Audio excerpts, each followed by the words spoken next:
video on making butter out of unusual fats. So I've made two different lots of butter. I have turned clarified butter back into butter by adding some whey to it and melting it and then whipping it, and it worked. It turned it back into butter. It wasn't just as nice as proper butter, but it worked, which was interesting.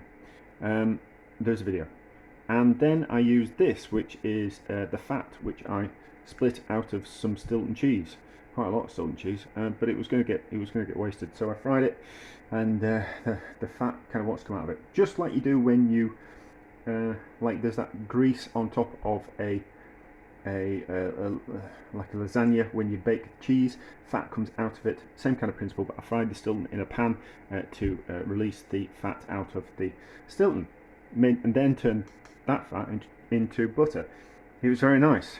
But also I've got some fat that I got out of, I'm doing something else, I'm just stirring something, I don't want it to burn. I've got some fat out of, I did the same principle with some cheap red cheese, and I got this yellow fat out of it.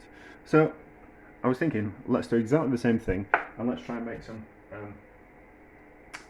butter out of that. It's going to work because the Stilton fat worked. The Stilton fat worked, and turning the clarified butter back into spreading butter worked. So it's going to work. It's just a case of how is it going to kind of taste, which is just out of curiosity. So chilled bowl, and I put it on a pack of peas, frozen peas. You could use ice. But the ice in my house goes into cocktails, and the bag of peas just works just as well. And then what we do is so there's 80 grams worth of cheese fat in there, and there's 20 grams worth of water, and then we're going to whip it, and as it cools, it's going to form into a butter, and then we'll be able to get to taste it, and we'll have it on some toast. I think it'd be really nice. We might need to put a bit of salt in it, because it's not that salty, so we'll put some salt in now, just some free running salt, that much, and then we'll whip it with the hand blender. It takes about 10 minutes depending on the temperature of the fat. You don't need to see that, you just need to see me doing that, and then you just whisk it around, just to kind of emulsify it all over 10 minutes or so. It's kind of quite interesting, but you don't kind of need to see it. You'll see the results. Right, so it's starting to emulsify and thicken up a bit. So it's taken less time than I thought. It's only taken about 5 minutes. So that must be because it was cooler before than when I started it off rather than the times previous. So as you can see, it's starting to create some lines and thicken up. So we kind of need to carry on the process, and we're back. Right, as you can see, it has turned into a butter-like substance. So that didn't take long at all. So let's give it a taste.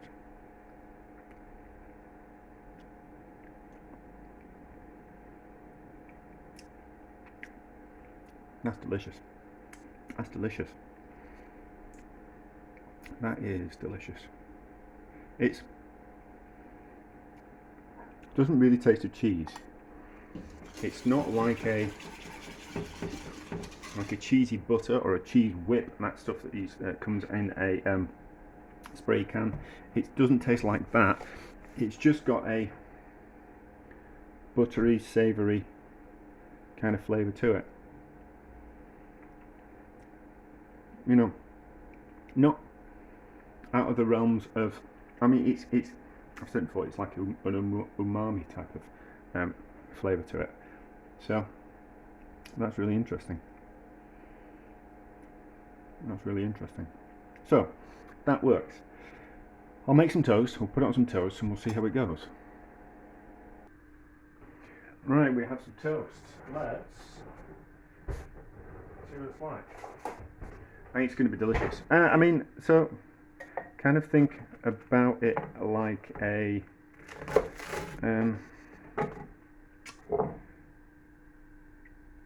like if you were to put something like Marmite or Bovril on your toast, that Vegemite type of umami kind of taste to it. But the bread's alright, isn't it? And melts into the toast very nicely.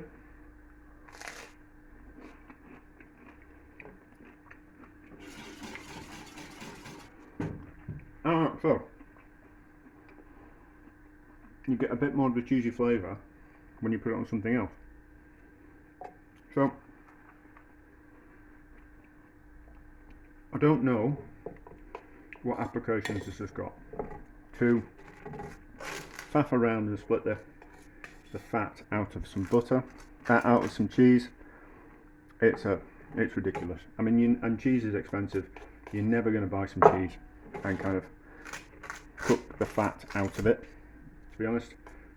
Yeah, I do like a lot of butter on my toast because I don't eat a lot of butter, so when I do eat some butter I want it to be a good amount on my toast. So practically wise, absolutely pointless, but